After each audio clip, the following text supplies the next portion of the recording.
This book was never meant to be seen. Jung called it a descent into the underworld, a personal scripture painted in symbols, serpents, and gods.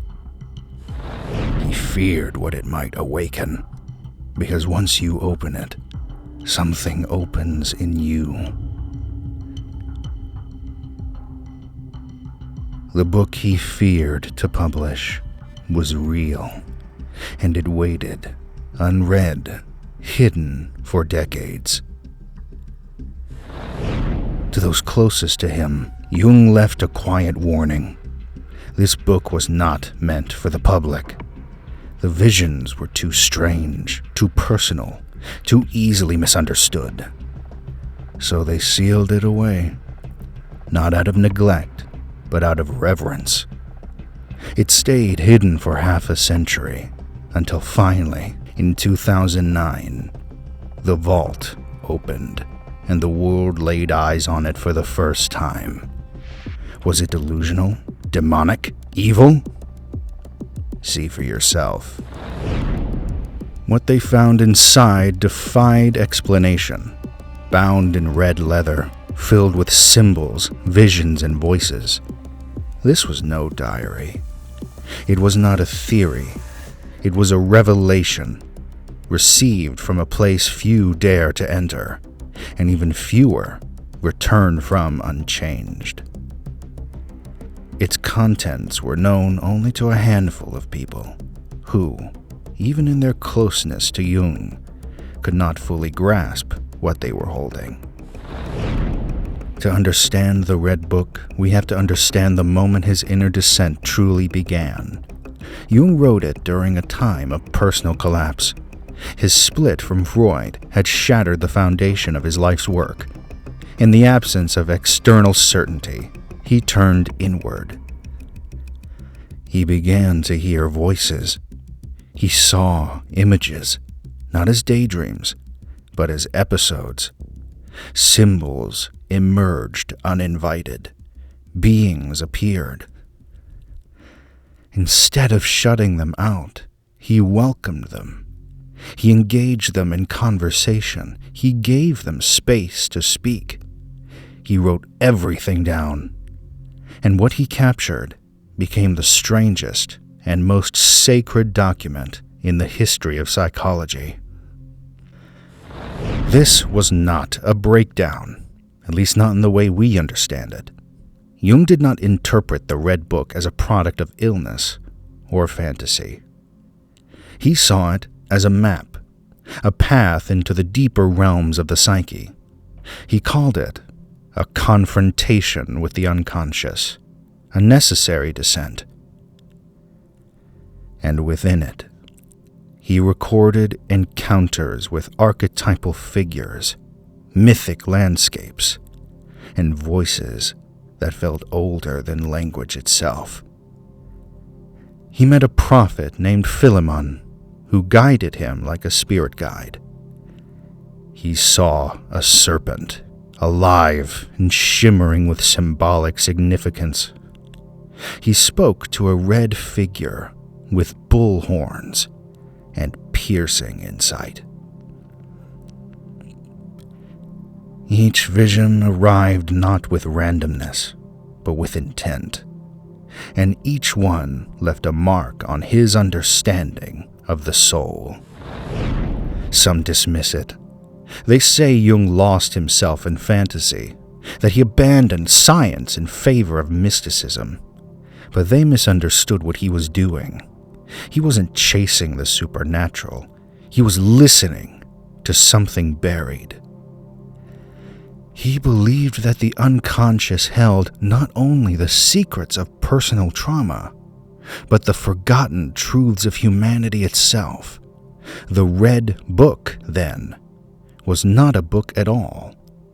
It was a vessel, a transmission from the unconscious mind, carrying the weight of ancestral memory and cosmic pattern.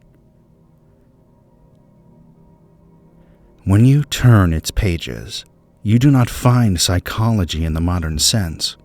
You find calligraphy, that looks like sacred scripture, illuminated illustrations that resemble ancient manuscripts, colors chosen with intention, symbols that do not explain themselves. The entire volume feels less like it was written and more like it was revealed. Jung did not intend to publish it. He said it was not meant for the world. Perhaps because even he understood that the world might mistake it for madness when it was something far more intimate. It was a record of a journey that most people will never take and fewer will complete. Now, keep in mind, this wasn't passive observation. This was a dialogue, a confrontation, a ritual of the soul. The figures Jung encountered were not inventions of his imagination. That is how he described them. Not fantasies, not characters, beings. They spoke with their own voices. They challenged him. They questioned his motives. They made demands. And in these dialogues, he uncovered teachings he would later codify into what we now know as analytical psychology. Concepts like the shadow, the anima and animus, the process of individuation. All of them first appeared in these pages as living forces, not academic ideas. Now pause for a second. If all this sounds dramatic or poetic, ask yourself, why does it unsettle you so much? Is it that unbelievable? Or is it hitting a nerve that you've worked very hard to ignore? Because if Jung didn't make these visions up, then what does that say about the ones hiding in you? Stay with me, because we're about to find out. To Jung, these beings were real because they acted real. They revealed truths he could not have fabricated. They said things he didn't understand until years later. He didn't control the visions. He submitted to them. He believed that the psyche, when allowed to speak without censorship, could generate its own knowledge, and the Red Book was the most concentrated example of that phenomenon. He called the process active imagination, but it was more than a technique. It was a ritual, a psychic dialogue between the self and the unknown. But what exactly did Jung find in these depths? I hear you, and here's what I'll tell you. The unknown, in Jung's case, was not outer space. It was the inner cosmos, the deep, swirling world beneath thought, beneath culture, beneath even memory. He believed that buried within the unconscious were patterns that shaped all human experience. These patterns or archetypes were not just ideas, they were energies, forces. When ignored, they festered. When engaged, they taught. But they always demanded to be seen. The Red Book is what happens when someone decides to see. It had no arc, no resolution. It was not constructed, it was channeled. The pages came through him, not from him. He allowed the unconscious to speak in its own language, and he treated its messages with reverence. In doing so, he became not just a psychologist, but a kind of modern mystic, a man trained in reason, who dared to listen to symbols instead. And yet, despite its beauty, the Red Book is not comforting. It is disorienting. It shows us that the soul is not gentle. It reveals that the path to wholeness often leads through terrifying images, serpents, death, divine madness. Jung didn't try to avoid these things. He stepped into them. He believed that avoiding the dark side of the psyche was the very source of spiritual sickness. He saw the shadow as something that needed to be met face to face. Only then could it be integrated. Philemon, his most enduring guide, appeared with blue wings and ancient eyes. He was not friendly. He was not predictable. But he knew things Jung did not. And through their dialogues, Jung realized there was something in the unconscious far wiser than the ego. Something ancient. Something that spoke in riddles and metaphors, but carried truths no analysis could reach. He never described Philemon as imaginary. He called him a representative of a deeper mind, a mind that exists within every person, though few dare to contact it. Philemon became the mouthpiece of inner wisdom, the guardian of the threshold between the personal and the archetypal. He was not an invention. He was a discovery. So, what makes the Red Book so haunting? If you're still with me, this is where you need to pay the most attention. What made the book so haunting was not that it contained strange visions, but that so much of it feels familiar. When Jung speaks of being torn between two worlds, we understand. When he writes of wandering through deserts, speaking with lost prophets, watching civilizations collapse inside his mind, it resonates. Not because we've seen those exact things, but because something inside us recognizes the shape of those journeys. The psyche knows these landscapes. They are built into us. This is why Jung believed the unconscious was not personal. It was collective, shared. The images he saw were not private hallucinations. They were pieces of a universal understanding. The serpent, the wise old man, the dark feminine, the descent into the underworld, the rebirth that follows. These were not Jung's alone. They belonged to all of us. He was simply willing to witness them. And because he witnessed them, we now have a record. A fragile, magnificent record of a soul listening to itself. The Red Book is not a guidebook. It does not tell you what to do. It does not give instructions. What it offers is an invitation to descend, to listen, to remember that you are not a single voice, but a chorus. That your mind is not a clean space, but a labyrinth. That deep within you are figures you have never met, but who know your name. Strange how familiar all this sounds, isn't it?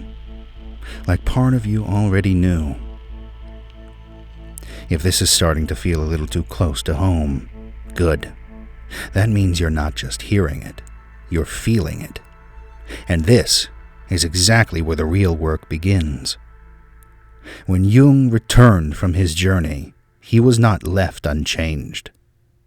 He never claimed enlightenment. He didn't preach. But his entire system of thought shifted. He spoke of integration, of bringing together the conscious and the unconscious. He no longer saw healing as the elimination of symptoms. He saw it as a return to wholeness. And wholeness, to him, was not perfection. It was the full recognition of every part of the self, even the parts we hide. This is the heart of individuation, not self-improvement, but self-acceptance, not chasing light, but acknowledging shadow, not escaping the inner voices, but learning to hear them with clarity. And the Red Book is the need from which all of these ideas grow. It remained unpublished during his lifetime. He feared it would be misunderstood. Perhaps he also feared what it might awaken in others, because once you read it, something begins to shift. You begin to wonder about your dreams. You begin to question the symbols that have followed you for years. You begin to feel the presence of something watching from within. So after all this, why should it matter to you now? What does this hold for you? The truth is, the Red Book teaches by example. It does not explain, it shows. It shows a man unraveling and reforming. It shows the tension between reason and mystery. It shows the silent power of symbols when they are given space to breathe. And most of all, it shows that within the darkest depths of the psyche lives a knowledge that did not die with ancient religions. It only changed form. That is why this book matters. Not because it adds to psychology, but because it reminds us that the soul still speaks. That buried inside the rational mind is a dreaming mind, one that remembers temples, serpents, and gods, one that longs to be seen again. Jung wrote as if he had discovered a lost civilization, a forgotten temple inside himself. And he sketched it, described it, preserved it, not for glory, but for anyone who might stumble upon it later. He said the experience transformed him, that everything else he wrote was born from those pages. The real beginning of this work was not a theory, but a vision. You don't have to agree with his interpretations to feel the pulse of something ancient in the Red Book. No, it does not require belief. It simply asks you to witness, to feel, to consider that your dreams may be more than noise, that your inner figures may have names, that your fear may be the beginning of a dialogue. Jung did not offer answers. He offered a mirror. And in that mirror, many see parts of themselves they have spent a lifetime ignoring. So the question is not whether the Red Book is true. The question is, are you willing to open it? And once opened, are you ready to listen? Because once you begin, something in you starts to awaken. The serpent stirs, the prophet returns, the voices grow louder. Not because they were never there, but because you finally stopped pretending not to hear. This is not a myth. It's not superstition. It's not madness, as the world might call it. This is your soul calling itself back from silence. Will you listen to it?